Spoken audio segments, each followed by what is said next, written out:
Magandang gabi mga kaibigan, update po tayo dito kay Bagyong Enteng. Ito pong si Bagyong Enteng ay naglandfall na po dito po sa Quirino Province sa may bandang Kasiguran, Aurora.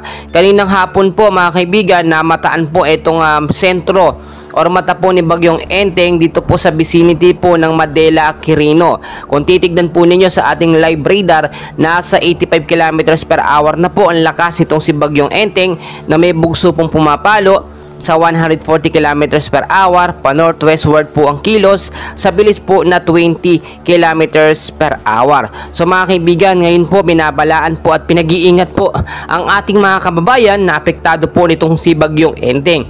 Within the next 24 to 48 hours ay inaasahan na posible pa itong mas lumakas at may potensyal na maging isang super typhoon.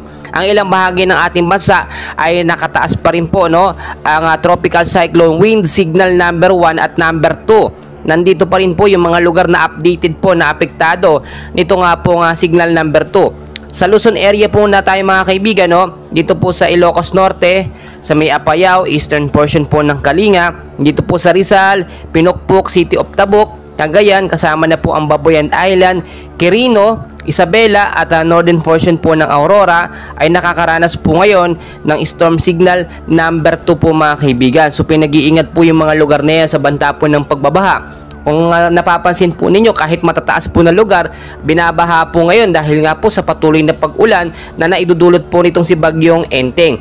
Nakataas naman po ang storm signal number 1. Ganun pa rin po sa ilang bahagi po ng Luzon. Kasama na po ito yung area po ng Batanes, Ilocos Sur, La Union, eastern portion po ng Pangasinan. Marami po yan. Nandiyan po ang Rosales, Asingan, Bilalonan, Sison, San Manuel, Santa Maria at ilang bahagi po ng San Nicolas mga kaibigan. Kasama na rin dito yung Abra, Dares po ng Kalinga, Mountain Province, Sipucaw, Benguet, Nueva Vizcaya, Dares po ng Aurora, Nueva Ecija at eastern portion po ng Bulacan. Apektado pa rin po nito pong signal number 1 po ni Bagyong Enteng. So mga kaibigan, inaasahan po na bukas po ito po yung lakas ng pag-uulan na posibleng maranasan dito po sa lugar po ng Ilocos Region, Nueva Vizcaya, Quirino, Isabela, Apayao, Abra, Benguet at ilang bahagi po ng northern at central portion po ng Aurora. 100 to 200 millimeters po na heavy rainfalls o millimeter po na pag-uulan ang posibleng maranasan dyan. Kaya naman kung lalabas kayo, ugaliin po magdala ng payong jacket kapote panlaban po sa mga biglaang pag-uulan. Dito naman mga kaibigan, sa Zambales, Bataan, Nueva Ecija, Bulacan, Rizal, Metro Manila po at the rest po ng Cagayan Valley, kasama na ang Cordillera Administrative Region, 50 to 100 millimeters po na pag-ulan ang posible pong maranasan dyan. Dito naman mga kaibigan, sa Ilocos Sur at Abra, inaasahan po na 100 to 200 millimeters na pag-ulan ang posible pong maranasan.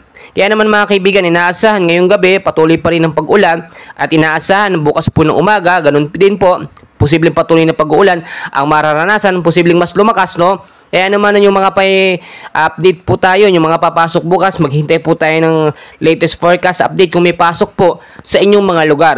Pero kapag nakita po natin na orange warning ay malakas po ang pag-ulan, it means wala pong pasok yun mga kaibigan.